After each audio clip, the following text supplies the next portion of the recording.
Alright, so here's how you install one of the legs. All you need to do,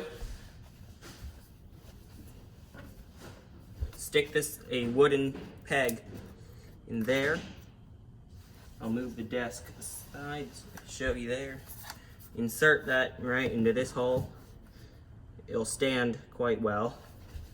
Grab a bolt, put a small washer on it first, then a large one, and then, oh yeah, there are quite a few splinters.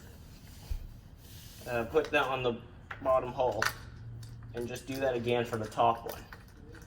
And then you gotta tighten it down with the included wrench, the included Allen key actually, and it shouldn't take you more than 10 minutes to build this. It's a very fast and easy build.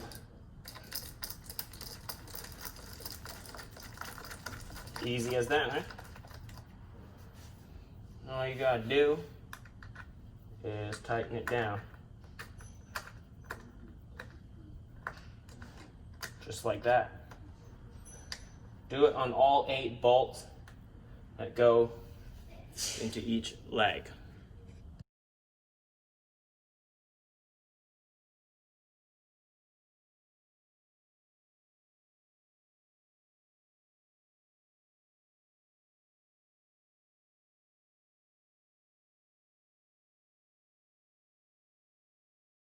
Alright, the desk is done being assembled. You can flip it over now.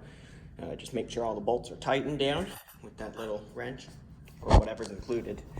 I also added these felt pads underneath the desk to prevent it from scratching the hardwood floor that's going to be on. Yep. Also glide easily if you want to, slide it across the floor to another location. It'll just be easier.